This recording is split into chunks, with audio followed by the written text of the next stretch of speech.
તો જૂનાગઢના માળિયા હાટીના અમરાપુર ગામે લૂંટેરી દુલ્હનની વધુ એક ઘટના બની છે। સ્થાનિક યુવાને ફેસબુક મારફતે એક મહિલાની ઓળખ મેળવી હતી અને ટૂંક સમયમાં મૈત્રી કરાર બાદ બંને સાથે રહેવા લાગ્યા।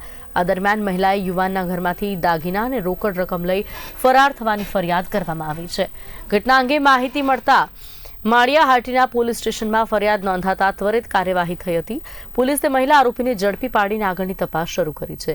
ઘટનાએ સોશિયલ મીડિયા પર થતી ઓળખાણની પડછાયામાં છુપાયેલ જોખમોને ફરી એકવાર ઉજાગર કર્યા છે। માળિયા હાટીના પોલીસ સ્ટેશનના અમરાપુર ગામનો એક બનાવ છે। બનાવની વિગતે જોઈએ તો માળિયા હાટીના વિસ્તારના અમરાપુર ગામના અમિતભાઈ પંડ્યા છે। તેમને એક ફરિયાદ પોલીસ સ્ટેશન ખાતે જાહેર કરેલી છે। ફરિયાદની હકીકત જોઈએ તો જે અમિતભાઈ છે 5 મહિના પહેલાં એક રોશની નામની યુવતી સાથે મેટ્રોમોનિયલ સાઇટ ઉપરથી ઓનલાઈન કોન્ટેક્ટમાં આવેલ હતા।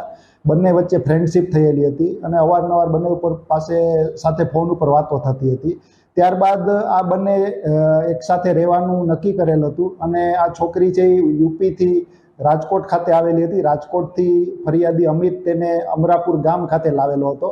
અમરાપુર ગામ ખાતે આવી અને બંને સાથે રહેતા હતા। ગત તારીખ 21/5/2025ના રોજ બંને મૈત્રી કરાર કરી અને એક સાથે રહેવાનું નક્કી કરેલું હતું। ત્યારબાદ ગત તારીખ 29/5/2025ના રોજ ફરિયાદીના જણાવ્યા મુજબ પોતાના ઘરે 3,73,000 રોકડ અને 11.5 તોલા સોનું હતું, જે બંને વસ્તુ આ જે આરોપી મહિલા છે રોશની તે લઈ અને પોતાના વતન ઝાંસી જિલ્લાના જે ગરોડ ગામ છે ત્યાં ચાલી ગઈ હતી।